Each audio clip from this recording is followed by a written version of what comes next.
এত বড় পূজা তুমি আমার কান্দে কেন দিছ? আমি তো শাসক হতে চাই নাই। আল্লাহ, এই রাজত্বের আমার প্রয়োজন নাই, এই চেয়ারের আমার প্রয়োজন নাই। যেই চেয়ার আমাকে আল্লাহর আদালতে আসামি বানায়া গলায় গামছা লাগায়া ঘুরাবে, ওই চেয়ার তো আমি চাই নাই গো মালিক। আল্লাহ, আমারে তুমি কোন পরীক্ষায় ফালাইছো? ওমরের চোখ থেকে দর দূর করে পানি পড়ে। ডাক দেয়, কয় মা, একটু সবর করো, আমি দেখি তোমার একটু উপকার করতাম পারিনি। দৌড়ায়া মদিনার দিকে দৌড়, অর্ধ পৃথিবীর বাদশা মদিনার দিকে দৌড়। বাইতুল মাল খাদ্য গুদামের কাছে আইসা ডাক শুরু করে দিয়েছে, কইরে আমার ম্যানেজার, কইরে আমার আসলাম, তোরা কে কোথায় ঘুমায় আছো, তাড়াতাড়ি উঠো। আসলাম দৌড়ে আসছে, হযরত ওমরের খাস খাদেম দৌড়ে আসছে। আসলে পরে কই, হুজুর কি হইছে? কই কি হইছে? পরে আগে তুই তালা খুল, খাদ্য গোদাম খুলে দে। খাদ্য গোদাম খুলে দিলে ওমর আটার বস্তা ধরিয়া টানে আর কান্দে, আটার বস্তা ধরিয়া টানে আর কান্দে। আসলাম কয়, আমিরুল মুমিনিন, শুধু একটু কোন আমার কান্দে উঠা দেন, আটার বস্তা আপনি টাইনেন না, আমি তো আছি, আমাকে বলেন কি করা লাগবে। হযরত ওমর কয়, আসলাম সর, আটার বস্তা ওমরের মাথায় তুল, কিয়ামতের ময়দানে তোর গলায় গামছা লাগতো না, গামছা লাগবো ওমরের গলায়।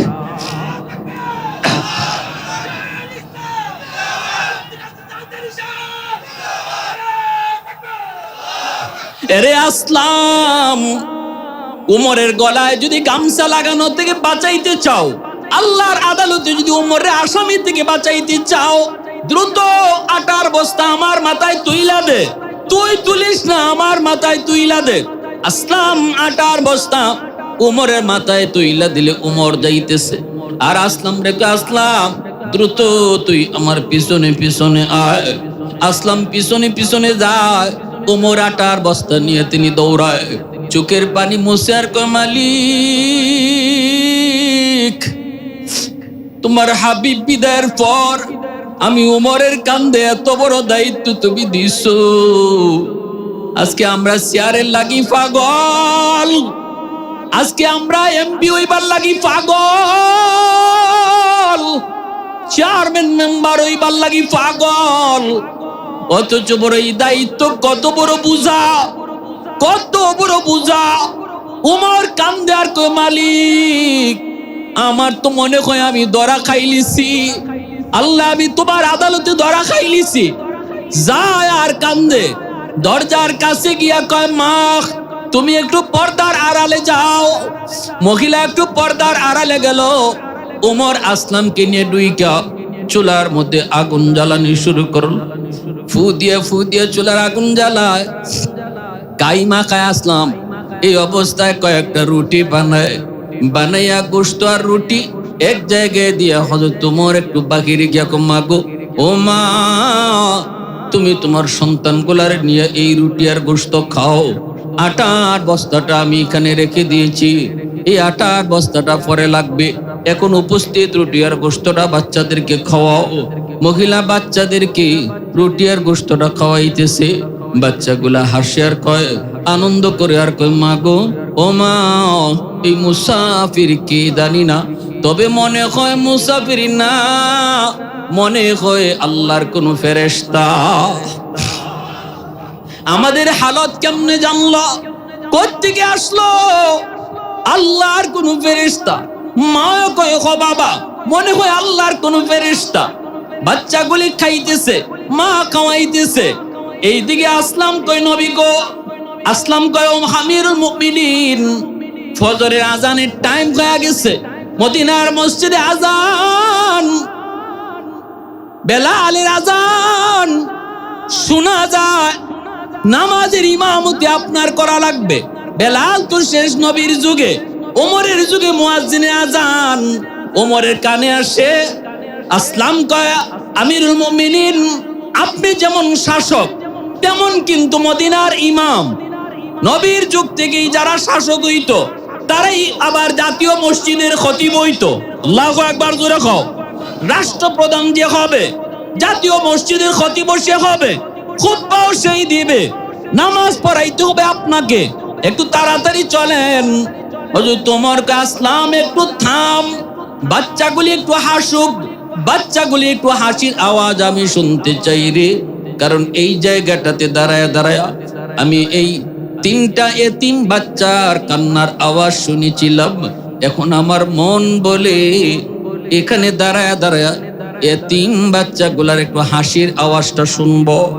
যেই মাত্র বাচ্চাগুলি আরামের আনন্দের হাসি একটু হাসলো, সাথে সাথে ওমর সেজদায় পড়ে আল্লাহর কাছে কাঁদে, মালিক মালিক মালিক, তোমার দরবারে হাজার শুকুর।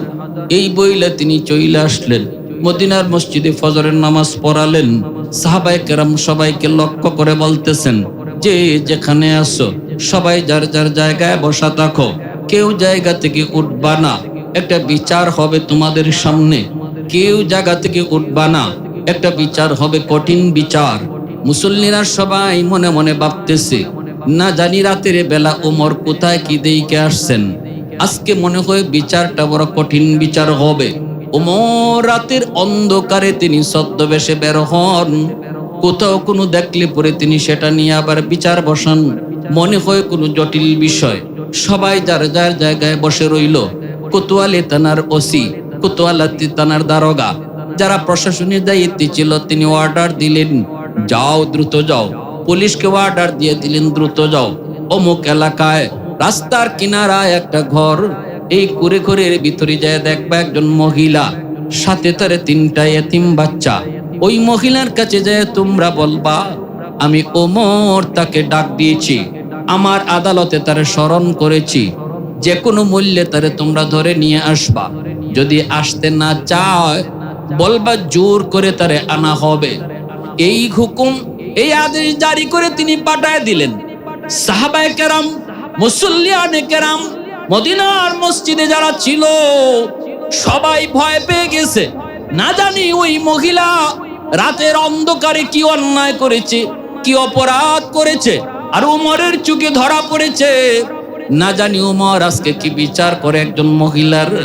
সবাই যার যার জায়গায় বসা, কিন্তু মুসল্লিরা দেখতেছে উমরের চোখ কঠিন থেকে কঠিন ভিজা, একটু পর পর চোখ দিয়া পানি পড়ে। ওমর কান্দে। পুলিশ যায় হাজির, মহিলার কাছে যায় ডাক দিয়া কয়, আপনাকে ওমর খলিফাতুল মুসলিমিন আমিরুল মুমিনিন অর্ধ পৃথিবীর বাদশা ওমর আপনাকে কল করেছে, ডাকছেন ওনার আদালতে, আপনাকে নিয়ে যেতে বলছেন, চলেন আপনি আমাদের সাথে। যেই মাত্র মহিলাকে পুলিশে যায় কইল, আপনারে আমরা নিয়ে যাইতে এসেছি। কার আদালতে? উমরের আদালতে। সাথে সাথে মহিলার আত্মায় পানি নাই, কারণ উমরের আদালতে যাওয়া মানে অপরাধী, কঠিন থেকে কঠিন অপরাধী বিচারও কঠিন। ইনসাফের বিচার হয় উমরের আদালতে। বিন্দু পরিমাণ অপরাধীকে মায়া করে না, ছাড়ও দেয় না, ঠিক কিনা জোরে কও। ইসলাম বলে সাবধান, অপরাধী ধরা পড়ে না, যদি ধরা পড়ে তবে কোনো ছাড় নাই। উপযুক্ত বিচার দাও, উপযুক্ত শাস্তি দাও, যেন একটা শাস্তির নমুনায় আরো 10 জন ঠিক হইয়া যায়। لقد من الله على المؤمنين إذ بعث فيهم رسولا منهم وقال رسول الله صلى الله عليه وسلم إنما بعثت رحمة أو كما قال النبي عليه الصلاة والسلام। সবাই নামাজের দুরূদ পড়ি, উত্তম দুরূদ, শ্রেষ্ঠ দুরূদ। আল্লাহুম্মা সাল্লি আলা মুহাম্মাদিন ওয়া আলা আলি মুহাম্মাদ كما صليت على إبراهيم وعلى آل إبراهيم إنك حميد مجيد اللهم بارك على محمد وعلى آل محمد كما باركت على إبراهيم وعلى آل إبراهيم إنك حميد مجيد والليل में जुल्फ محمد का तरन्नुम والليل में जुल्फ محمد का तरन्नुम والشمس में रुखसारे अहमद का तरन्नुम والفجر में सुबह रिसालत की बशारत والعصر में दौर नबूवत की बशारत हर फूल में रूय मदीना का तबस्सुम शाखों की लचक में बेक़दा का तकल्लुम यासीन से मौला ने कभी उनको पुकारा यासीन से मौला ने कभी उनको पुकारा हमीम कभी और कभी तासीन इशारा ये रमज़ों के कुछ आशिक माशूक के माबैन समझाए जिन्हें खल्क में एक सरवर कौनैन मोहब्बतेर साथे अल्प समय जिकिर करी राजी आছি সবাই ইনশাআল্লাহ জিকিরে একটু আওয়াজ দেওয়া যাবে সবাই বলেন একটু আওয়াজ দেওয়া যাবে লা ইলাহা ইল্লাল্লাহ সবাই লা ইলাহা ইল্লাল্লাহ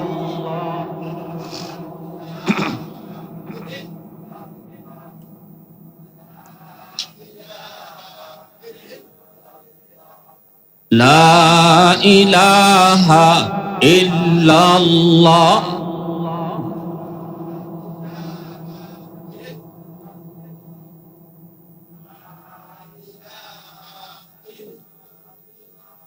لا إله إلا الله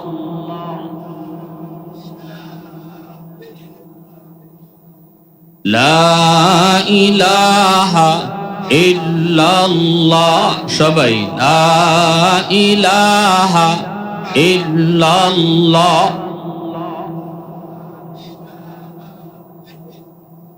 লা ইলাহা ইল্লাল্লাহ মুহাম্মাদুর রাসূলুল্লাহ জোরে সুরে বলি সাল্লাল্লাহু আলাইহি ওয়াসাল্লাম ঐতিহ্যবাহী শান্তিনগর দক্ষিণ পূর্ব বারা যুবক বৃন্দের উদ্যোগে আয়োজিত আজকের ওয়াজ ও দোয়ার মাহফিলের সম্মানিত সদর ইজলাস সভাপতি হযরত মাওলানা মুহসিনুল হাসান সাহেব সহ সভাপতি হযরত মাওলানা শফিকুল ইসলাম সাহেব মুআজ্জাজ হাজিরিন মঞ্চে আসীন জাতির বিবেক উলামায়ে কেরাম অত্র এলাকার মুরব্বিয়ান আযম কলিজার টুকরো যুবক পর্দার আড়ালে পর্দানিশীন সম্মানিতা মা ও বোনেরা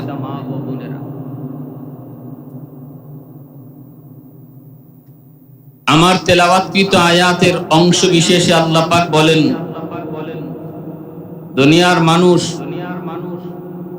তোমাদেরকে আমি আল্লাহ যত নিয়ামত দিছি যত নিয়ামত তোমরা আমি আল্লাহর পক্ষ থেকে পেয়েছো মুমিন শোনো সকল নিয়ামতের মধ্যে সবচেয়ে বড় নিয়ামত হলো তোমরা আমার রাসূলকে তোমাদের মাঝে পাইছো একটু আওয়াজ দিয়ে বলেন সুবহান হাত আল্লাহর দেওয়া নিয়ামত চোখ আল্লাহর দেওয়া নিয়ামত, সুস্থতা আল্লাহর দেওয়া নিয়ামত, সন্তান পাইছি আল্লাহর দেওয়া নিয়ামত, শান্তিতে আছি আল্লাহর দেওয়া নিয়ামত। আল্লাহর নিয়ামত গণ্য শেষ করা যাবে না। এরপরে আল্লাহ কয়, এই সকল নিয়ামত যদি একদিকে রাখো, আমার রসুলকে একদিকে রাখো, সব নিয়ামতের চেয়েও আমার রসুলকে তোমরা পাইছো, এটা সবচেয়ে বড় নিয়ামত। সুবহানাল্লাহি ওয়া বিহামদিহি সুবহানাল্লাহিল আযীম। কেন? কারণ কি? আল্লাহ এই কথা কেন বললেন? মুফাসসিরিনে কেরাম লিখেন, এর অর্থ হলো আল্লাহ বুঝাইলেন, বান্দা তোমার যে এই দুইটা হাত পাইছো, এই দুইটা হাত বড় নিয়ামত না? এটাই সবচেয়ে বড় নিয়ামত না? কারণ হাত তুমি কোন কাজে ব্যবহার করবা, হাত কোন দিকে চালাইলে জান্নাতি হইব আর কোন দিকে চালাইলে জাহান্নামী হইব, এটা তুমি বুঝতায় না। এই জিনিসটা বুঝাইছেন আমার রসুল। এজন্য হাত পাওয়ার চেয়েও আমার রসুল পাওয়া বড় নিয়ামত। ঠিক না নি ভাই? সুস্থ একটা বিবেক, আমি পাগল না, আল্লাহ আমার সুস্থ একটা ব্রেন দিছে, কত বড় নিয়ামত, কত বড় নিয়ামত। কিন্তু আল্লাহ বলে এটাও বড় নিয়ামত না, কারণ তোমার ব্রেইনটা তুমি কোন কাজে ব্যয় করলে তুমি জান্নাতি হইবা, আর কোন কাজে ব্যয় করলে জাহান্নামে যাইবা, এটা তুমি বুঝতাই না, এটা তুমি বুঝতাই না। তুমি ভুল পথে চালাইয়া জাহান্নামী হয়ে যেতা। সেই পথ থেকে আমার রসুল দুনিয়াতে আইসা তোমাকে কোন পথে ব্রেইন খাটাইতায় এটা বুঝাইয়া জান্নাতি বানাইছে। সুবহানাল্লাহ। এজন্য হায়াত পাওয়াও বড় নিয়ামত না। আমি বাচ্চা আছি, এটাও বড় নিয়ামত না। আল্লাহর দেওয়া নিয়ামত ঠিক বড় নিয়ামত না, এর চেয়েও বড় নিয়ামত রসুলকে পাওয়া। কারণ দুনিয়া থেকে একদিন বিদায় নিতেই হবে, আজ নয় কাল, এখন নয় তখন, হয় বাবার আগে নয় দাদার আগে নয় পরে। আসার সময় সিরিয়াল আমরা মেনটেন দেখি, বাবা আগে আসে, ছেলে পরে আসে, কিন্তু দুনিয়া থেকে বিদায়ের সময় কেউ জানে না কে আগে যাইবে। দাদার আগে নাতি যায়নি না যায় না, বাবার আগে ছেলে যায় কি যায় না? যাওয়া লাগবেই। পৃথিবীতে এমন কোন মানুষ নাই যে বলবে না আমি মরতাম না। যে আল্লাহ মানে না, যে বলে দেয়ার ইজ নো গড, আল্লাহ বলতে কিছু নাই, নাস্তিক, এও মরণ বিশ্বাস করে। ঠিক না নি ভাই? আল্লাহ বিশ্বাস না করলেও মরতে হবে, এটা মানে ম্যান ইজ মর্টাল কয়, মানুষ মরণশীল, অতএব মরণ লাগবেই, দুদিন আগ পরে যেতেই হবে। মরণ, তুমি এখনো বাচ্চা আছো, এটা বড় নিয়ামত না। মরার পরে তুমি জান্নাতি হইবা না জাহান্নামী হইবা, এটা হলো তোমার সবচেয়ে বড় সফলতা, এটাই হলো তোমার সবচেয়ে বড় টার্গেট। আল্লাহ রসুল দুনিয়াতে আইসা তুমি দুনিয়াতে কি কাম করলে পরে মরার পরে জান্নাতে যাইবা, এই জিনিসটা রসুল তোমারে শিখাইছে হাতে কলমে। এজন্য আল্লাহ কয়, হায়াত পাওয়ার চেয়েও আমার রসুলকে পাওয়া তোমাদের কাছে সবচেয়ে বড় নিয়ামত। লাকাদ মান্নাল্লাহু আলাল মুমিনিন ইয বা'সা ফীহিম রাসূলাম মিনহুম। এরপরে আল্লাহ পাক বলে, বান্দা আমি আমার রসুলকে তোমাদের মধ্য থেকেই তোমাদের মাঝে পাঠাইছি, এটাই হলো তোমাদের কাছে আমার দেওয়া সবচেয়ে বড় নিয়ামত, সবচেয়ে বড় নিয়ামত। রসুলকে আমি তোমাদের মধ্য থেকেই পাঠাইছি। জিন জাতির মধ্য থেকে রসুল পাঠাই নাই, ফেরেশতাদের মধ্য থেকেও রসুলকে আমি পাঠাই নাই। ফেরেশতাদের মধ্য থেকে যদি আল্লাহ রসুলকে পাঠাইতেন, তাহলে রসুলের মধ্যে ফেরেশতাদের বৈশিষ্ট্য থাকতো, মানুষের বৈশিষ্ট্য পাওয়া যাইত না। ফেরেশতারা খায় না, রসুলও খাইতেন না। ফেরেশতারা বিয়ে শাদী করে না, রসুলও বিয়ে শাদী করতেন না। অতএব তোমাদের জীবনে যখন বিয়ে শাদীর প্রশ্ন আসবে বান্দা, তখন কার থেকে তুমি নমুনা নিবায়, কার থেকে তুমি বিয়ে শাদীর নমুনা শিখবায়? এজন্যই ফেরেশতাদের ভিতর থেকে রসুল পাঠাই নাই, রসুল পাঠাইছি আমি তোমাদের মধ্য থেকে, মানুষের মধ্য থেকে। অতএব রসুলের জীবনেও তুমি বিয়ে শাদী খুঁজলে পাইবা, রসুলের জীবনে তুমি খাওয়ান পাইবা, রসুলের জীবনে তুমি সমাজ ব্যবস্থা পাইবা, রসুলের জীবনে তুমি ব্যবসা বাণিজ্য পাইবা, রসুলের জীবনে তুমি রাষ্ট্র পরিচালনাও পাইবা। সব কাজ তোমরা যা করো রসুলও তা করছেন। অতএব তোমরা যখনই যে কাজ করবা ওই কাজের নমুনা আমার রসুল থেকে শিখবা। ঠিক না নি ভাই? তুমি যদি একজন বাবা হও রে যুবক, বাবা হিসেবে আমার নবী খাতুনে জান্নাত ফাতেমা রাদিয়াল্লাহু তাআলা আনহার বাবা দুনিয়ার সকল বাবার জন্য আদর্শ রেখে গেছেন। তুমি যদি একজন সন্তান হও, রসুল সন্তান হিসেবে তোমার জন্য আদর্শ রেখে গেছেন। তুমি যদি একজন ব্যবসায়ী হও, ব্যবসার ভিতরে তুমি কেমনে ব্যবসা করবা এটাও রসুল তোমারে শিখায় গেছেন। ঠিক না নি? ঠিক না নি? মেম্বার হও, চেয়ারম্যান হও, সমাজের রাস্তাঘাটের উন্নয়ন কেমনে করবা, মানুষের বিচার ব্যবস্থা কেমনে করবা, বিচার ঘুষ খায়া করবায় না মুখ চিন্না করবায়, হক কথা কইবায় নাকি গোষ্ঠী চিন্না কথা কইবায়, এই নমুনাও আমার রসুলের জীবনে পাইবা। দেখবা আমার রসুল কখনো বিচার ব্যবস্থায় মুখ চিন্না টাকা খায়া কোনোদিন বিচার করে নাই। রসুল বিচার করেছে ইনসাফের বিচার। ঠিক না নি ভাই? আল্লাহ নবীর আদালত, নবীর আদালতে একজন মহিলা চুরির অপরাধে দায়ী। মহিলার বংশ হলো নবীর বংশ। আরবের ভিতরে সবচেয়ে সম্মানী বংশ হলো আমার আপনার নবীর বংশ। আমার আপনার নবীর বংশের নাম হলো কুরাইশ বংশ। ঠিক না নি ভাই? ওই কুরাইশ বংশের একজন মহিলা চুরির অপরাধে নবীর আদালতে আসামি। চুরির অপরাধে মহিলা আসামি। এই মহিলার বংশ হলো নবীর বংশ। আমরা যদি ওইতাম তাহলে খুঁজতাম কেমনে রে বাঁচানি যায়, কারণ আমার বংশের মানুষ। ঠিক না নি? আমরা যদি ওইতাম তাহলে চিন্তা করতাম কেমনে তারে কমানি যায়, শাস্তি কেমনে কমানি যায়, কেমনে তার পক্ষ লইয়া কথা কমা যায়, কারণ সে আমার গোষ্ঠীর লোক, সে আমার ভাই হয়, সে আমার শালা হয়, সে আমার দুলাভাই হয়, সে আমার চাচা হয়, অমুক দিকে আমার সম্পর্ক। এজন্য বিচারে বইসে আমি শুধু পাশ কাটায় কথা কইতাম। কিন্তু আমার রসুল যখনই কুরাইশ বংশের একজন মহিলা নবীর আদালতে, আল্লাহর নবীর আদালতে চুরির অপরাধে দায়ী, সাহাবায়ে কেরাম তারা প্রত্যেকেই টেনশনে পড়ে গেলেন গো। নবীর কাছে কেমনে যায় বলবে এই মহিলার বংশ নবীর বংশ? হয়তো আল্লাহর নবী জানেন না চুরির শাস্তি হলো হাত কেটে দেওয়া। নবী যদি ওই মহিলার হাত কেটে দেন তাহলে নবীর বংশের ইজ্জত যায়, ইজ্জত নষ্ট হয়।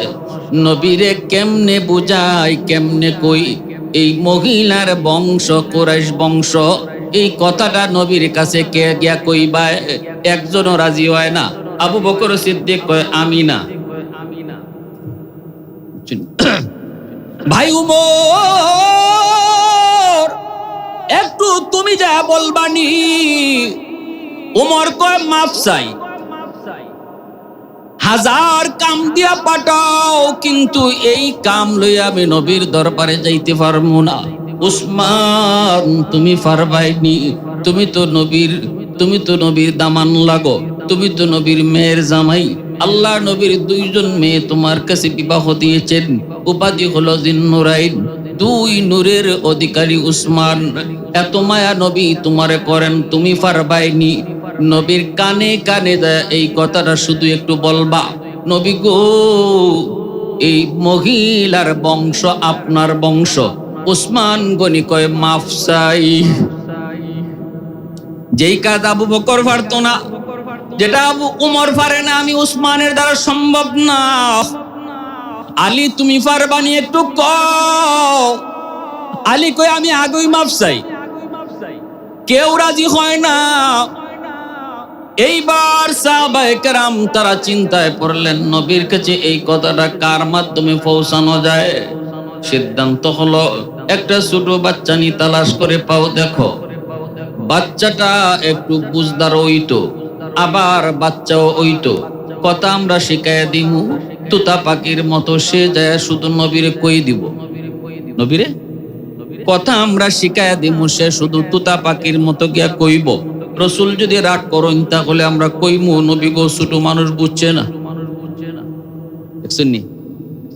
নবী যদি রাগ করুন তখন যায় কইমু নবী গো ছোট মানুষ বুঝছে না, মাফ করে দিলাম। মূলত কারবার গটাই মতো আমরা ওই। আবার এমন ছেলে বের করো যেই বাচ্চাটারে আমার নবী বড় মায়া করেন, এমন একটা ছোট বাচ্চা বের করো যেই বাচ্চাটারে আমার রসুল বড় মায়া করেন। তালাশ করে করে তারা পেয়ে গেল নবীর নাতি। কোন নাতি? মেয়ের ঘরের নাতি না, ছেলের ঘরের নাতি। নবীজির একজন পালক পুত্র ছিল, যার নাম হলো যায়েদ ইবনে হারেসা। নবীজির পালক পুত্র। নবীজির কোনো ছেলে সন্তান আল্লাহ রাখেন নাই, আল্লাহ পাক নিয়ে গেছেন শিশুকালে। কিন্তু নবী একটা বাচ্চা ছেলেরে পালছেন। এই পালক পুত্রের নাম যায়েদ ইবনে হারেসা। যায়েদ ইবনে ওই যায়েদ ইবনে হারেসা রাদিয়াল্লাহু তাআলা আনহুর সন্তান, যার নাম হলো উসামা। ছোট্ট কিন্তু বুদ্ধি বড় ভালো, ব্রেইন বড় ধারালো। আল্লাহ নবী বড় আদর করতেন, কারণ নাতি আর দাদার মধ্যে একটা মায়ার সম্পর্ক আছে নি না নাই? নাতি তো দাদার গলায় গলায় থাকতো চায়, দাদাও নাতির সব সময় গলায় গলায় রাখতো চায়। আল্লাহর নবীর কলিজার টুকরা নাতি উসামাকে সাহাবায়ে কেরাম আনলেন, আইনা বললেন উসামা একটা কথা তোমারে আমরা শিখাইয়া দিমু, এই শিখানো কথাটা তুমি যায় তোমার দাদার কানে কানে কইবাই, পারবাইনি? উসামা কয় আমি পারমু। উসামা কি দেখুন ছোট মানুষ তো, ওনার তো আর এই বুঝ নাই, এটা কইলে পরে আমার দাদা কি রাখতে যাইবা না আমারে মারবা। ওই দাদা নাতির মাঝে একটা মায়ার সম্পর্ক। দাদা আমারে মারতা কেন? দাদা আমারে মারতা কেন? আমি ভুল করলো তো দাদা আমারে মারেন না। ওসামা কইন আমি পারমু। কও কোন কথা কইতাম? সাহাবায়ে কেরাম কইন তুমি যে দাদার কানে কানে কইবা, দাদা আজ আপনার আদালতে যেই মহিলা আসামি চুরির অপরাধে, সেই মহিলার বংশ হলো কুরাইশ বংশ, আপনার বংশ। অতএব দাদা গো হাত না কেটে যদি একটা আঙ্গুল কেটে দেন তাহলে শাস্তিটাও হইল, আপনার বংশের ইজ্জত রক্ষা হইল। হাত কেটে দিলে পরে ইজ্জত যায়, আর আঙ্গুল কেটে দিলে পরে শাস্তিও হয়, ইজ্জত রক্ষা হয়। এতটুকু কথা যদি তোমার দাদারে বলতে পারবাইনি। উসামায় কয় ফার্মু, অসুবিধা নাই, তবে দাদাই যদি মারুন তাহলে কি হইব? সাহাবীরা কয় আমরা দাঁড়ো আছি, আমরা বেশি দূর না, আমরা কাছাকাছি আছি। যখন দেখবো বাউ খারাপ গিয়া দৌড় দিয়ে গিয়া তোমারে আটকাইলিম, তোমারে সেভ করবো। আর রসুল্লাহ কইমু নবী গো ছোট মানুষ বুঝছে না, রাগ করেন না। উসামা আল্লাহ নবীর কাছে যায়া গলায় গলায় শুধু যায় বিরতেছেন। ছোট ছোট বাচ্চারা দেখবেন বাবার কাছে কোনো আবদার করবার আগে, দাদার কাছে আবদার করবার আগে যাইয়া বাউ দেয়, ঠিক না? নি ছোট বাচ্চারা গিয়েও কিন্তু কয় না দাদা আইসক্রিম খাইতাম, এই কথা কয় না, গিয়া আগে বাউ দিব, দাদা সুরট খাইতাই নি, বিড়ি লাগবো নি, দাদা যদি এটা অভ্যাস থাকে, দাদা উক্কাটা বানাই দেই, দাদা এগিয়ে খামোখই কথা কইব। এর উদ্দেশ্য হইল যে ওই 10টা টাকা যে নিত আইসক্রিম খাইবার লাগে, এই কথাটা যেন পরে কইতে পারে। আমার একটা ছোট বাচ্চা আছে আয়েশা, ছোট্ট 10 বছর। তো যখনই এমন কাছে থাকে, যখনই দেখি যে খুব বেশি গলাগলি করতেছে, তখনই আমি বুঝি কোনো আবদার আছে। যখনই বেশি গলাগলি করব তখনই বোঝা যায় কোনো না কোনো একটা আবদার আছে। আমি কাছাকাছি আইসা যখন এরকম ঘষাঘষি করে তখন আমি নিজেই জিজ্ঞাসা, আব্বু বিষয়টা কি? তা এটা ক কি লাগবো, এটা কইলাও, বুঝছি আব্বু কোনো একটা কিছু লইয়া আইসো। তখন আইসা দেয়, আব্বু 10টা টাকা, 10টা আল্লাহর নবী বলতেছেন, ভাই উসামা, এত ঘষাঘষি করতেছো, এত গলাগলি করতেছো, এত আদর দিতেছো দাদারে, কপালে চুমা খাও, গালে চুমা খাও, টুটে চুমা খাও, ঘটনা কি? কিছু কইবানি? উসামা তখন মুস্কি হাসি দিয়া বলতেছে, দাদা গো, একটা কথা আপনারে কইমু।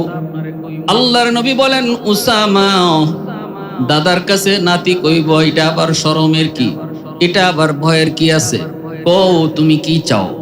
তখনই উসামায় কয়, দাদা গো, কিছু চাইতে আসি নাই, একটা খবর দিতে আইছি। নবীজি বলে, কি খবর?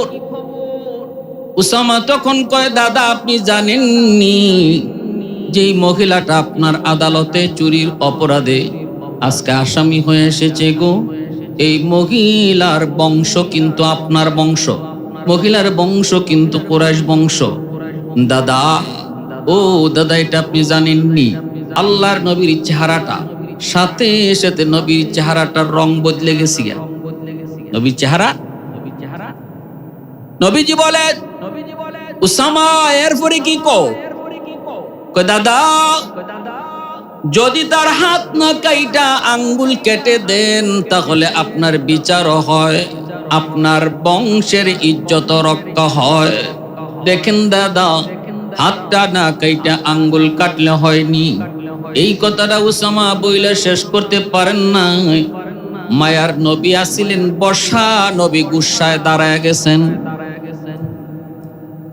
আল্লাহ নবীর চেহারা লাল,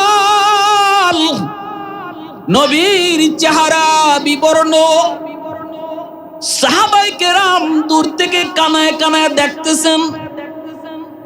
যেই মাত্র তারা দেখলেন নবীজি গুসায় দাঁড়ায় গেছেন, চেহারা লাল হয়ে গেছে, আল্লাহ নবীর রং বদলা গেছে, সাথে সাথে দেখা যায় সাহাবায়ে কেরাম দৌড়ায় নবীজির কাছে আসলেন। আয়েশা বলতেছেন, ইয়া রাসূলুল্লাহ, ওগো নবীজি, উসামা আপনারে কি কইছে জানি না, মনে হয় আপনি অনেক গুসা হয়ে গেছেন। ছোট মানুষ, বোঝে না গো নবী, মাইরেন না, ধমক দিয়েন না।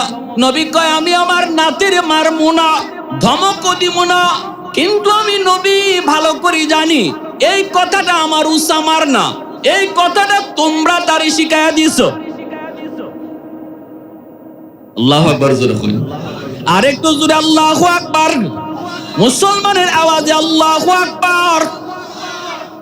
والليل में जुल्फ मोहम्मद का तरन्नुम, والليل में जुल्फ मोहम्मद का तरन्नुम, والشمس برخسارय अहमद का तरन्नुम, والفجر में सुबह रिसालत की बशारत, والعصر में दौर नबूवत की बशारत, यासीन से मौला ने कभी उनको पुकारा।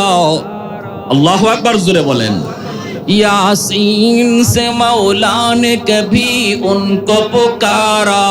अकबर, जोरे बोलें, यासीन से मौला ने कभी उनको पुकारा।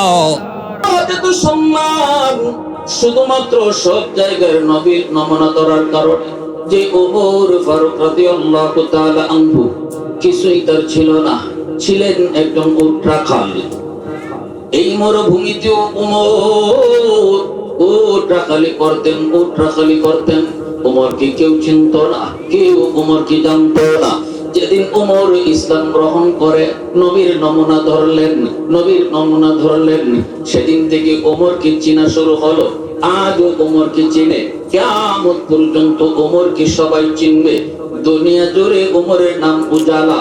ময়দানের পাড় দিয়ে ওমর যখন যাইতেছেন আর বলতেছেন, সাহাবীরা রে, ও আমার নবী সাহাবীরা, এই ময়দানে আমি উট রাখালি করতাম, এই ময়দানে আমি উট রাখালি করতাম। সেদিন আমি ওমরকে কেউ চিনত না, কেউ জানতো না, কিন্তু আমার নবীর নমুনা ধরার কারণে, আমার নবীর কাছাকাছি আসার কারণে আজ আল্লাহ আমাকে অর্ধ পৃথিবীর বাদশা বানায় দিয়েছে। আওয়াজ দিয়ে কোন সুবহানাল্লাহ। फारूक तेरा नाम से इस्लाम रहेगा, फारूक तेरा नाम से इस्लाम रहेगा, दुनिया की अदालत में तेरा नाम रहेगा, दुनिया की अदालत में तेरा नाम रहेगा। কেমন আদালত, কেমন বিচার, উমরের আদালত। মদিনার আকাশ ঠান্ডা ঠান্ডা, গভীর রাত, মানব দানব পাকপাখালি সবাই ঘুমায় গেছে। ঘুম নাই শুধু একজনের চোখে, তিনি আর কেউ নন, অর্ধ পৃথিবীর বাদশা ওমর ফারুক রাদিয়াল্লাহু তাআলা আনহু, যার নাম শুনলে বেদিন বেঈমানের আত্মা কেঁপে উঠত, যার পথ দেখলে পরে শয়তান আরেক পথ দিয়া ভাগতো, সেই ওমর। গভীর রাতেও ঘুম নাই, চোখে ঘুম নাই। ওমর কাঁদে, কই মদিনার মানুষ তোমরা ঘুমায় গেছো, কিন্তু আমি উমরের ঘুম আসে না গো। তোমরা তো আমার উপর ভরসা কইরা ঘুমাইছো। মদিনার রাষ্ট্রপ্রধান তো উমর, আমার নৌকার মাঝি বানায়া যাত্রীরা সবাই ঘুমাইতেছো, আমার গাড়ির ড্রাইভারিতে বসায়া সব যাত্রী তোমরা ঘুমাইতেছো। আমি ড্রাইভার যদি ঘুমায় যাই, গাড়ি কোন দিকে যাবে? আমি নৌকার মাঝে যদি ঘুমায় যাই, নৌকা কোথায় গিয়ে ডুববে? বের হয়ে গেলেন ছদ্মবেশে মদিনার হালত দেখার জন্য। গভীর রাত, সবাই ঘুমন্ত, খাদিম কুদ্দাম সবাই ঘুমায় রইছে। বের হয়ে গেছেন অর্ধ পৃথিবীর শাসক খলিফাতুল মুসলিমিন আমিরুল মুমিনিন। ঘর থেকে বের হয়ে গেছেন, ছদ্মবেশে বের হয়েছেন জনগণের হালত বোঝার জন্য, জনগণের হালত দেখার জন্য। এই তো ছিল নবীর নমুনা, এই তো ছিল নবীর নমুনার শাসক, এই তো ছিল নবীর নমুনার শাসন ব্যবস্থা। আজ আমরা যদি ঘন্টার ঘন্টা জেমে পুইরে আটকে থাকি, প্রশাসনে দেখেও না, জানেও না, সরকারে খবরও নয় না, কারণ হেরা তো রাস্তা দিয়ে যাওন লাগে না। এরা যদি যাইতে হয় উইরা যায়, ঠিক না? জনগণ কোথায় কইরা আছে? এ মুসলমানের শাসক নমুনা নিশ্চয় ইহুদির, নমুনা নিশ্চয় আমেরিকার, কালচার ধরেছ খ্রিস্টানের। একটু শোনো, আমার নবীর হাতে করা সাহাবী অর্ধ পৃথিবীর বাদশা উমর রাতে অন্ধকারে বের হয়ে যেতেন। জনগণ কোন অবস্থা আছে, কোন সুবিধা অসুবিধার ভিতরে আছে, সারা রাত শুধু হাঁটতেন, সারা রাত শুধু খবর নিতেন। মদিনা শহর থেকে একটু বের হয়েছেন, একা একা হাঁটতেছেন, একা একা চলতেছেন। রাস্তার কিনারা একটা করে ঘর, ঘরের ভিতরে একটা বাতি জ্বলে।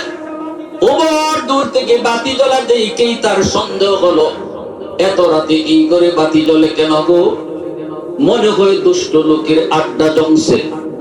পাশে গেলেন, কান লাগায় শোনেন, না দুষ্ট লোকের কোনো আওয়াজ না, ছোট ছোট তিনটা মাসুম বাচ্চার কান্নার আওয়াজ। আর দুঃখিনী মা একটা পাতিল বসাইছে, চুলার মধ্যে পাতিল বসাইয়া এই পাতিলের মধ্যে পানি, কিছুই নাই ঘরে, কিছুই নাই। পানি গরম করতেছে আর বাচ্চাগুলি বুঝ দেয়, বাবা একটু ঘুমাও, একটু ঘুমাও, এই যে মায়ের আনতেছি, একটু পরে মায়ের তোমাদেরকে খাওয়ান দিব।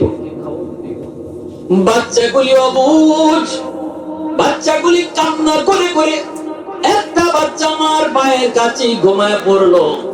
মা চাইতেছে বাচ্চাগুলি কান্না করে করে ঘুমায় পড়ো, ঘুমায় পড়লে পরে মা একটু শান্তি পাইব। এই অবস্থায় হয়তো তোমার বাহির থেকে আওয়াজ দিলেন, ঘরে কে? মহিলা ভিতর থেকে কয়, আপনি কে? হযরত ওমর বলেন আমি একজন মুসাফির। মহিলা একজন মুসাফির, তুমি তোমার পথে চলে যাও, আমার পরিচয় জানি না লাভ নাই, আমার খবর নিয়েও কোনো লাভ নাই, তুমি তোমার পথে চলে যাও, আমার দুঃখ আমার কষ্ট আর বাড়াইও না, কোনো কিছু জিগায়া তুমি আমার মনের কষ্ট বাড়াইও না গো, তুমি তোমার পথে চলে যাও। হযরত ওমর বলেন মা একটু কও না কি তোমার সমস্যা, বাচ্চাগুলি কেন কান্না করে, চুলার মধ্যে তুমি কি আগুন দিয়ে জাল দিতেছো, কেন এবা বাচ্চাগুলি কান্না করে। যখন হযরত ওমর এই কথাগুলা মহিলাকে জিজ্ঞেস করেন, মহিলা তখন বলতেছে মুসাফির এতই যখন তুমি জিজ্ঞাইতেছো তাহলে শোনো, এতটুকু তুমি শোনো, এই বাচ্চাগুলা হলো একজন শহীদের বাচ্চা, আমার স্বামী জিহাদের ময়দানে গিয়ে শহীদ হয়ে গেছে গো, 3টা অবুঝ এতিম বাচ্চা রেখে গিয়েছে, এই বাচ্চাগুলার আমি দেখশন করি, কিন্তু আমি একজন মহিলা মানুষ, পারি না, রুজি রোজগার কেমনে করবো তাও জানি না, আজকে 3 দিন হয়ে যায় আমার 3টা বাচ্চা কিছুই খায় না, ঘরে কোনো খাবার নাই, এই 3টা বাচ্চা পেটের ক্ষুধার যন্ত্রণায় তারা অস্থির হয়ে গেছে, সন্ধ্যা থেকেই বলতেছি মা গো কিছু একটা দেও, আর পারি না গো মা, মনে হয় জানটা বের হয়ে যাবে। চুলায় তুমি কি দাও দাও, মহিলা গো মুসাফির কিছুই নাই, পাতিলে শুধু পানি গরম হইতেছে, আমি আমার শহীদ স্বামীর বাচ্চাগুলির সাথে ধোঁকা দিতেছি, আমি বুঝাইতেছি খানা পাক করতেছি, মূলত কোনো খানা নাই, পানি গরম হইতেছে। হলো তোমার বাহির থেকে কথাগুলি শুনে না, চোখ থেকে দর দর করে পানি পড়ে। মহিলা বলতেছে মুসাফির তুমি তোমার পথে চলে যাও, তবে এতটুকু শুনে রাখো, কিয়ামতের ময়দানে আল্লাহর আদালতে মদিনার বাদশা ওমরের গলায় গামছা লাগাইমু, মদিনার বাদশা ওমরের গলায় আল্লাহর আদালতে গামছা লাগাইমু আমি, কারণ তিনি একজন বাদশা হইয়া খলিফা হইয়া এই এতিম 3টা বাচ্চার খবর তিনি কেন নিলেন না। শহীদের 3টা এরপরে নবীজি মিম্বরে বইসা চোখের পানি সাইরা নবী কান্দে আর কয় সাহাবীরা রে, আল্লাহ আমারে দুনিয়া পাঠাইছে সমাজে ইনসাফ প্রতিষ্ঠা করার লাগি, মুখ চিহ্ন বিচার করার জন্য আমাকে আল্লাহ জমিনে পাঠায় নাই, গোষ্ঠী চিহ্ন বিচার করার জন্য আল্লাহ আমাকে জমিনে পাঠায়নি, এত বড় পূজা তুমি আমার কান্দে কেন দিছো,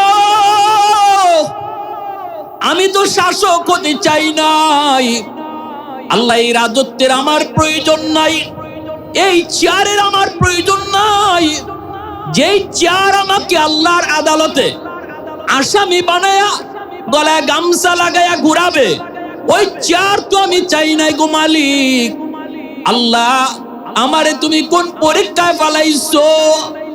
ওমরের চোখ থেকে দর দর করে পানি পড়ে, ডাক দেয় কয় মা একটু সবর করো, আমি দেখি তোমার একটু উপকার করতাম পারিনি। দৌড়ায়া মদিনার দিকে দৌড়, অর্ধ পৃথিবীর বাদশা মদিনার দিকে দৌড়, বাইতুল মাল খাদ্য গুদামের কাছে আইসা ডাক শুরু করে দিয়েছে, কইরে আমার ম্যানেজার, কইরে আমার আসলাম, তোরা কে কোথায় ঘুমায় আছো, তাড়াতাড়ি উঠো। আসলাম দৌড়ে আসছে, হযরত ওমরের খাস খাদেম দৌড়ে আসছে, আসলে পরে কই হুজুর কি হইছে, কই কি হইছে পরে, আগে তুই তালা খুল, খাদ্য গুদাম খুলে দে। খাদ্য গুদাম খুলে দিলে ওমর আটার বস্তা ধরিয়া টানে আর কান্দে, আটার বস্তা ধরিয়া টানে আর কান্দে। আসলাম কয় আমিরুল মুমিনিন শুধু একটু কোন আমার কান্দে উঠা দেন, আটার বস্তা আপনি টাইনেন না, আমি তো আছি, আমাকে বলেন কি করা লাগবে।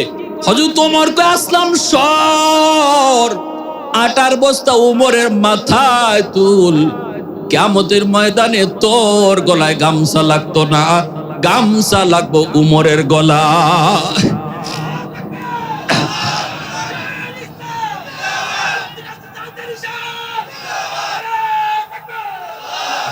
এরে আসলাম, উমরের গলায় যদি গামছা লাগানো থেকে বাঁচাইতে চাও, আল্লাহর আদালতে যদি উমরের আসামি থেকে বাঁচাইতে চাও, দ্রুত আটার বস্তা আমার মাথায় তুইলা দে। তুই তুলিস না, আমার মাথায় তুইলা দে। আসলাম আটার বস্তা উমরের মাথায় তুইলা দিলে উমর যাইতেছে, আর আসলাম রেখে, আসলাম দ্রুত তুই আমার পিছনে পিছনে আয়। আসলাম পিছনে পিছনে যায়, উমর আটার বস্তা নিয়ে তিনি দৌড়ায়, চোখের পানি মুছে আর কয়, মালিক তোমার হাবিব বিদায়ের পর আমি উমরের কান্দে এত বড় দায়িত্ব তুমি দিছো। আজকে আমরা চেয়ারের লাগি পাগল, আজকে আমরা এমপি হইবার লাগি পাগল, চেয়ারম্যান মেম্বার হইবার লাগি পাগল, অথচ বড় এই দায়িত্ব কত বড় বুঝা, কত বড় বুঝা। উমর কান্দে আর কয়, মালিক আমার তো মনে হয় আমি ধরা খাইলিছি, আল্লাহ আমি তোমার আদালতে ধরা খাইলিছি। যায় আর কান্দে, দরজার কাছে গিয়া কয়, মা তুমি একটু পর্দার আড়ালে যাও। মহিলা একটু পর্দার আড়ালে গেল, উমর আসলামকে নিয়ে ডুইকা চুলার মধ্যে আগুন জ্বালানি শুরু করল। ফু দিয়ে চুলার আগুন জ্বালায়, কাইমা খায় আসলাম। এই অবস্থায় কয়েকটা রুটি বানাইয়া গোশত আর রুটি এক জায়গায় দিয়া হযরত উমর একটু বাহিরে গিয়া মাগো, ও মা তুমি তোমার সন্তানগুলার নিয়ে এই রুটি আর গোশত খাও। আটার বস্তাটা আমি এখানে রেখে দিয়েছি, এই আটার বস্তাটা পরে লাগবে, এখন উপস্থিত রুটি আর গোশতটা বাচ্চাদেরকে খাওয়াও। মহিলা বাচ্চাদেরকে রুটি আর গোশতটা খাওয়াইতেছে। বাচ্চাগুলা হাসে আর কয়, আনন্দ করে আর কয়, মা গো, ও মা এই মুসাফির কে জানি না, তবে মনে হয় মুসাফির না, মনে হয় আল্লাহর কোন ফেরেশতা। আমাদের হালত কেমনে জানলো, কোত্থেকে আসলো? আল্লাহর কোন ফেরেশতা। মা কয়, ও বাবা মনে হয় আল্লাহর কোন ফেরেশতা। বাচ্চাগুলি খাইতেছে, মা খাওয়াইতেছে। এইদিকে আসলাম কয়, নবী গো। আসলাম কয়, ও আমিরুল মুমিনিন ফজরের আজানের টাইম হয়ে গেছে, মদিনার মসজিদে আজান, বেলালের আজান শোনা যায়, নামাজের ইমামতি আপনার করা লাগবে। বেলাল তো শেষ নবীর যুগে, ওমরের যুগে মুয়াজ্জিনের আজান ওমরের কানে আসে। আসলাম কয়, আমিরুল মুমিনিন আপনি যেমন শাসক তেমন কিন্তু মদিনার ইমাম। নবীর যুগ থেকেই যারা শাসক হইতো তারাই আবার জাতীয় মসজিদের খতিব হইতো। আল্লাহু আকবার জোরে কও।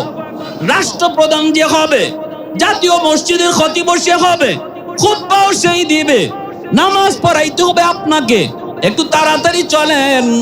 হযরত ওমর কে আসলাম একটু থাম, বাচ্চাগুলি একটু হাসুক, বাচ্চাগুলি একটু হাসির আওয়াজ আমি শুনতে চাই রে। কারণ এই জায়গাটাতে দাঁড়ায় দাঁড়ায় আমি এই তিনটা এতিম বাচ্চার কান্নার আওয়াজ শুনেছিলাম। এখন আমার মন বলে এখানে দাঁড়ায় দাঁড়ায় এতিম বাচ্চাগুলার একটু হাসির আওয়াজটা শুনবো। যেই মাত্র বাচ্চাগুলি আরামের আনন্দের হাসি একটু হাসলো, সাথে সাথে ওমর সেজদায় পড়ে আল্লাহর কাছে কাঁদে, মালিক মালিক মালিক তোমার দরবারে হাজার শুকুর। এই বইলা তিনি চলে আসলেন, মদিনার মসজিদে ফজরের নামাজ পড়ালেন। সাহাবায়ে কেরাম সবাইকে লক্ষ্য করে বলতেছেন, যে যেখানে আসো সবাই যার যার জায়গায় বসা থাকো, কেউ জায়গা থেকে উঠবা না, একটা বিচার হবে তোমাদের সামনে, কেউ জায়গা থেকে উঠবা না, একটা বিচার হবে, কঠিন বিচার। মুসল্লিরা সবাই মনে মনে ভাবতেছে, না জানি রাতের বেলা ওমর কোথায় কি দেইকে আসছেন, আজকে মনে হয় বিচারটা বড় কঠিন বিচার হবে।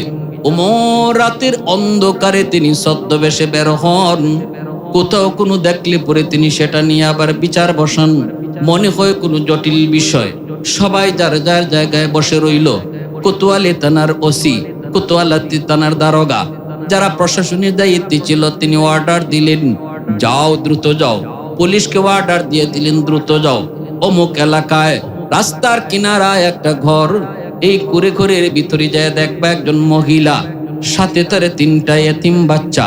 ওই মহিলার কাছে যায় তোমরা বলবা আমি ওমর তাকে ডাক দিয়েছি, আমার আদালতে তারে স্মরণ করেছি, যে কোনো মূল্যে তারে তোমরা ধরে নিয়ে আসবা।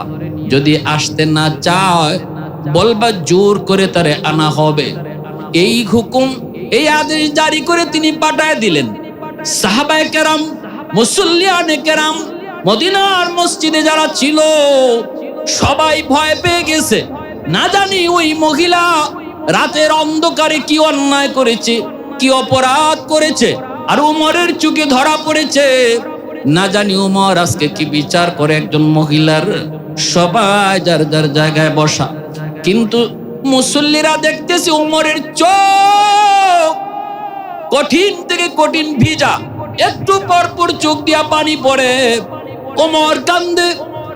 পুলিশ যায় হাজির, মহিলার কাছে যায় ডাক দিয়া কয় আপনাকে ওমর খলিফাতুল মুসলিমিন আমিরুল মুমিনিন অর্ধ পৃথিবীর বাদশা ওমর আপনাকে কল করেছে, ডাকছেন ওনার আদালতে, আপনাকে নিয়ে যেতে বলছেন, চলেন আপনি আমাদের সাথে। যেই মাত্র মহিলাকে পুলিশে যায় কইল আপনারে আমরা নিয়ে যাইতে এসেছি। কার আদালতে? উমরের আদালতে। সাথে সাথে মহিলার আত্মায় পানি নাই, কারণ উমরের আদালতে যাওয়া মানে অপরাধী, কঠিন থেকে কঠিন অপরাধী বিচারও কঠিন, ইনসাফের বিচার হয় উমরের আদালতে। বিন্দু পরিমাণ অপরাধীকে মায়া করে না, ছাড়ও দেয় না, ঠিক কিনা জোরে কও। ইসলাম বলে সাবধান, অপরাধী ধরা পড়ে না, যদি ধরা পড়ে তবে কোনো ছাড় নাই। উপযুক্ত বিচার দাও, উপযুক্ত শাস্তি দাও, যেন একটা শাস্তির নমুনায় আরো 10 জন ঠিক হইয়া যায়। আমাদের ব্রিটিশ আইনের নিয়মে কয় চুররে যত পারো ছাড়ো, ডাকাইতে যত পারো ছাড়বার ব্যবস্থা করো।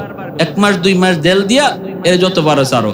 চুর যায় জেলও, বাইরে ডাকাইতে, ঠিক না? বাইরে ডাকাইতে। এটা ব্রিটিশ আইন। ব্রিটিশ আইন এরকম।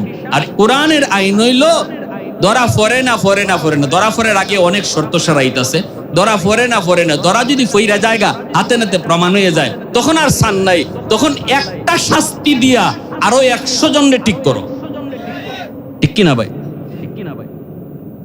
মহিলার কাছে যেই মাত্র গেলেন আর এই কথা দিয়ে বললেন, মহিলা কাঁপতে কাঁপতে শেষ, ভয়ে অস্থির। বাচ্চাগুলোও কাঁপতেছে। বাচ্চাগুলো আম্মা, ও আম্মা, আম্মা ওখন কি তৈব, আম্মা ওখন কি তৈব, উমরের আদালতে আম্মা ওখন কি হইব। 2টা বাচ্চা একটু হাঁটা শিখছে, আরেকটা বাচ্চা কোলে দুধের বাচ্চা, এই 3টা বাচ্চা।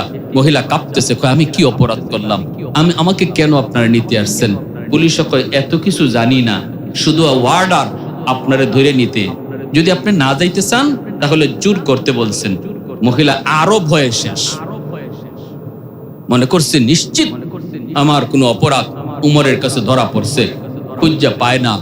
বাচ্চাগুলা কান্দি, মহিলাও কান্দি। মহিলা তখন চিন্তা করে, বড় যে বাচ্চাটা ছিল, বড় বাচ্চাটাকে আম্মু গো, ও আম্মু তুমি যে রাতের বেলা কইছিলা উমরের বিরুদ্ধে আমি আল্লাহর আদালতে বিচার দিমু, উমরের এক গলায় গামছা লাগাইমু, মুসাফিরকে তুমি এই কথা শোনাইছো, মুসাফির আমরা খাওয়াইছে ঠিক, মনে হয় এই কথাটা যায়া উমরের কাছে মুসাফিরে লাগাই দিছে। মা আমরা তো মনে করেছি আল্লাহর ফেরেশতা, ফেরেশতাই তো ভালো কামই করছে, কিন্তু এখন যা মনে হইতেছে মা তোমার কথাটা উনি যায় খলিফার কাছে লাগায় দিছে, জানায় দিছে, নাইলে তোমার বিরুদ্ধে এত অ্যাকশনে যাইতেন না। তোমার কই বাজান রে, আমারও এমনই মনে হইতেছে।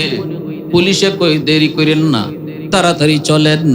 মহিলারা আনা দিয়া দিছে 2টা বাচ্চারে 2 দিকে, আর কুলের বাচ্চাটারে কুলে নিয়ে মহিলা মদিনার দিকে যায় গো। চোখ থেকে দর দর করে পানি পড়ে। মহিলায় কান্দার মালিক, ও মালিক, মালিক তুমি তো জানো আমি জীবনে কোনো অন্যায় করি নাই, অপরাধ করি নাই। আজকে ওমরের আদালতে আমি আসামি। আল্লাহ একটু ইজ্জত সম্মান বাঁচাইবার মালিক তুমি, ইজ্জত দেওয়ার মালিক তুমি। আল্লাহ আমার স্বামীর শাহাদত যদি তোমার দরবারে কবুল হয়ে থাকে, এই উসিলায় তুমি আমার ইজ্জত বাঁচাইও। আমার এই অবশিশু, এই নিষ্পাপ তিনটা শিশুর মুখের দিকে তাকায়া মালিক, আজ তুমি আমার ওমরের আদালত থেকে রেহাই দিও। আমার যদি কিছু হয়, আমার বাচ্চাগুলা কারে নিয়ে ঘুমাবে, কার গলায় দইরা ঘুমাবে গো মালিক? আমার বাচ্চাগুলিরে কে পালবে? এই মহিলা মদিনা থেকে রওনা দিয়েছে। মুসল্লিরা যার যার জায়গায় বসা, মিম্বরে বর্ত পৃথিবীর বাদশা, মদিনার মসজিদের ইমাম খলিফাতুল মুসলিমিন ওমর মিম্বরে বসা। ওই অবস্থায় মহিলা মদিনার মসজিদের গেটের সামনে আইসেই যেই মাত্র নজরটা মিম্বরের দিকে দিল, মহিলা তাকায়া দেখি আল্লাহু আকবার, মিম্বরের ভিতরে, মিম্বরের উপরে যেই মানুষটারে দেখা, যেই মানুষটাকে বসা দেখা যায়, তার চেহারাটা তো গত রাতের মুসাফিরের চেহারার মতো। আর এই মিম্বরে তো উমর ছাড়া আর কেউ বসার কথা না, উমর ছাড়া তো এই মিম্বরে আর কেউ বসার কথা না। তাহলে কি গত রাতের মুসাফির, ইনি মুসাফির নন, ইনি কি তাহলে খলিফা, ইনি কি তাহলে উমর? সামনের দিকে আগায়া মহিলা অবার শিওর হয়ে গেল ইনি হযরত উমর। এখন আরো ভয় বেড়ে গেল, এখন তো আরো ভয়ে কাঁপতেছে। হায় রে, আমি তো মুসাফির মনে করে এই কথাটা বলেছিলাম, উমরের গলায় আল্লাহর আদালতে গামছা লাগাইমু, আমি তো মুসাফিরকে কই নাই। এখন তো দেখতেছি উমরের, সরাসরি উমরে আমি কইছি। হায় আমার আজকে কি জানি বিচার হয়, কি জানি উমরের আদালতে আমার রায় হয় গো। মহিলা তো আরো ভয়ে কাঁপতেছে। বাচ্চা, বড় বাচ্চাটা সেও বুঝে ফেলছে, সেও জেনে ফেলছে, সে মার কাপড় জড়ে, বুরকা জড়ে কাঁদতেছে। আম্মু গো, ও আম্মু, মনে হয় তোমাকেও আমরা হারাইব। আজকে উমরের আদালতে মনে হয় তোমারে ফাঁসি দিয়ে দিব গো মা। বাচ্চাটা ভয়ে কাঁপতেছে, সামনের দিকে আগায়। আর উমর বলতেছে, মুসল্লিরা মাঝখান দিয়া সসম্মানে তোমরা রাস্তা দাও, মাঝখান দিয়া রাস্তা করে দাও। মহিলা রাস্তা দিয়া মাঝখান দিয়া আসে। হযরত উমরের সামনে আইসা মহিলা কয়, খলিফাতুল মুসলিমিন, আমার বুঝতে বাকি নাই, গত রাতের মুসাফির আপনি। তবে মনে রাখেন, ফাঁসি দেন আর ঝুলান, আমি যা বলেছি ঠিক বলেছি। আল্লাহর সামনে আমি ঠিকই বলবো, কারণ জনগণের খবর নেওয়ার দায়িত্ব সরকারের। জনগণ তার নিজের খবর সরকারকে জানাবে না, সরকারের দায়িত্ব হলো জনগণের খবর নেওয়া। আপনি আপনার দায়িত্ব অবহেলা করেছেন। আমি আমার কথা ঠিক বলেছি, আল্লাহর কাছেও আমি একই কথা বলবো। প্রয়োজনে আপনি যদি আমারে ফাঁসি দিতে চান, অসুবিধা নাই, ফাঁসিতে ঝুলাইয়া দেন। সাথে সাথে হযরত উমর মিম্বর থেকে নামলেন, চোখের পানিটা মুছলেন, নিজের গলার মধ্যে গামছা বাঁধলেন, আর গামছার আরেকটা মাথা মহিলার হাতে দিয়া হযরত উমর হাউমাউ করে কান্দে। মহিলার হাতে দিয়া কান্দে আর কয়, মা গো, আমি উমর তোমার কাছে আসামি, আমার আল্লাহর কাছেও আসামি। হাসরের মাঠে তুমি আমারে গামছা লাগাও না, হাত জোর করে মাপ চাই। আজকে মদিনার অলি গলিতে এই গামছা লাগাইয়া আমারে তুমি ঘুরাও। আল্লাহু আকবার, জোরে কর। মদিনার অলি গলিতে তুমি আমারে গামছা লাগায়া লাগায়া ঘুরাও, আমার কোনো আপত্তি নাই। যত মন চায় তুমি আমারে শাস্তি দেও গো, তবু আল্লাহর আদালতে শাস্তি দিও না। কারণ আমি আল্লাহর আদালতকে বড় ভয় পাই। দুনিয়ার আদালতকে আমি এত ভয় পাই না, দুনিয়ার শাস্তিরও আমি এত ভয় পাই না। আল্লাহর আদালতের শাস্তি বড় ভয়ঙ্কর। যেই মাত্র ওমর গামছা মহিলার হাতে ধরায় দিছেন, মহিলার সাথে সাথে আল্লাহর কুদরতি কদমে সেজদায় পড়ে গেছে। সেজদায় পড়ে আল্লাহর কাছে কান্দে আর কয়, মালিক এখন আমি বুঝেছি তোমার হাবিব কেন কয়ে গেছেন আমার পরে যদি কেউ নবী হইতো আমার উমর। আর একটু আওয়াজ দেখো সুবহানাল্লাহ, আরো জোরে সুবহানাল্লাহ। फारूक तेरा नाम से इस्लाम रहेगा, फारूक तेरा नाम से इस्लाम रहेगा, दुनिया की अदालत में तेरा नाम रहेगा, सिद्दीक तेरा नाम से इस्लाम रहेगा, दुनिया की सदाकत में तेरा नाम रहेगा, उस्मान तेरा नाम से इस्लाम रहेगा, दुनिया की सखावत में तेरा नाम रहेगा, हैदार तेरा नाम से इस्लाम रहेगा, दुनिया की शजाअत में तेरा नाम रहेगा, मुआविया तेरा नाम से इस्लाम रहेगा, दुनिया की सियासत में तेरा नाम रहेगा, दुनिया की सियासत में तेरा नाम रहेगा। मुसलमाনের আওয়াজ কও আল্লাহু আকবার। তাহলে কি বুঝলাম? রাষ্ট্র ব্যবস্থা, শাসন ব্যবস্থা আমার নবীর জীবনে, নবীর সাহাবায়ে কেরামের জীবনে এইরকম নমুনা, আদর্শ নমুনা আসেনি না নাই? তাইলে আমরা দেশ চালাইবার ক্ষেত্রে আমেরিকার প্ল্যান কেন নিতাম? আমরা দেশ পরিচালনার ক্ষেত্রে ভারতের প্ল্যান কেন নিতাম? আমরা দেশ পরিচালনার ক্ষেত্রে রাশিয়ার প্ল্যান কেন নিতাম? দেশ পরিচালনা করার প্ল্যান তো আমার রসুল আর নবীর সাহাবীরা দিয়া গেছেন অলরেডি। ঠিক না জোরে কোন? একটাই কারণ, ইসলামী শাসন ব্যবস্থাকে ভয় পায় কারা?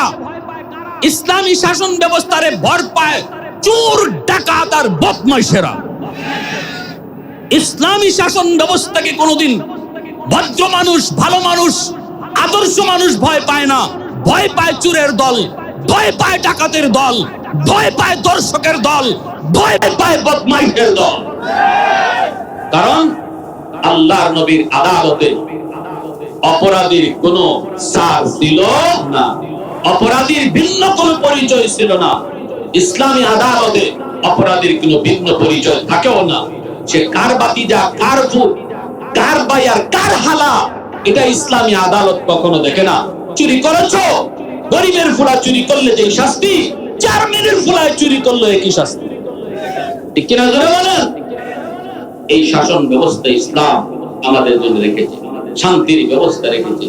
প্যারে হাজিরিন, এজন্য বলি আগে আমাদের মাইন্ড চেঞ্জ করো, আমাদের মাইন্ড চেঞ্জ করো, আমাদের চিন্তা চেতনার পরিবর্তন ঘটাও।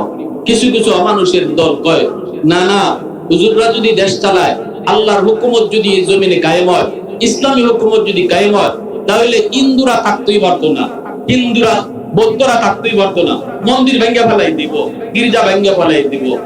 বদমাইশের দল, ইসলামের কসুও বুঝে না। ঠিক না জোরে বলেন? নবীজি যখন মদিনার রাষ্ট্রনায়ক, ইহুদি ধর্মের লোকরা মদিনায় বসবাস করছে, ভিন্ন ধর্মের লোক মদিনায় বসবাস করেছে।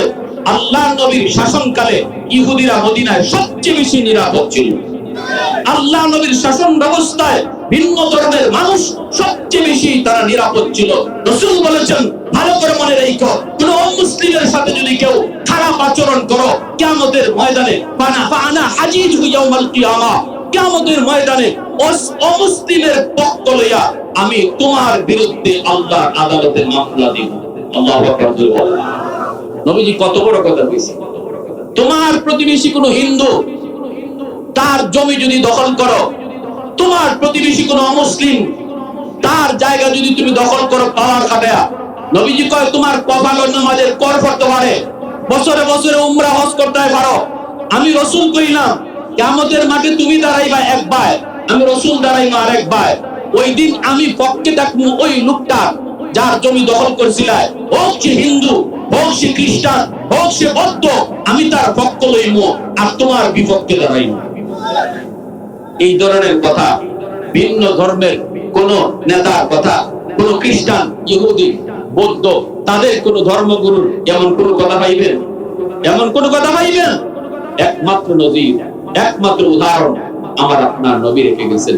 এজন্য যুবকরা সর্বদা ইসলাম চাইবো, ইসলামের পক্ষে থাকবো, ইসলামের পক্ষে জীবন দিতে তৈরি থাকবো। কারা কারা একটু হাত উঠান, কারা দেখাও। আল্লাহ তুমি কবুল করো, সবাই বলেন আমিন। আরো জোরে বলেন আমিন। আমরা কোরআনের আইন, কোরআনের শাসন চালু হোক, এটা অন্তর থেকে চাই। কারা কারা একটু হাত উঠান, কারা দেখাও। আল্লাহ তুমি প্রতিটা হাত কবুল করো, সবাই কোন আমিন। ভালো করে মনে রাখবেন, কোরআনের আইন চালু হোক, আল্লাহর হুকুমত জমিনে প্রতিষ্ঠা পাক। এটা অন্তর থেকে যে চাইতো না, সে কইলা ছুটে আল্লাহর কাছে ধরা, আল্লাহর কাছে প্রথম ছুটেই সে ধরা খাবে। আরে ভাই, চাইতে হবে, অন্তর থেকে আপনি চাইতে হবে, আল্লাহর কাছে দোয়া করতে হবে, আল্লাহ তোমার হুকুমত জমিনে কায়েম হোক, আল্লাহ তোমার কোরআনের শাসন কায়েম হোক। এটা অন্তর থেকে আমরা চাইবো। আর সকল পরিবেশ কোরআনের শাসন ব্যবস্থা প্রতিষ্ঠা পাওয়ার সব পরিবেশ যেন সহজ হয়, এজন্য আল্লাহর কাছে দোয়া করব। সবাই বলেন আমিন। আরো জোরে বলেন আমিন। ওয়া আখির দাওয়ানা আনিল হামদুলিল্লাহি রাব্বিল আলামিন।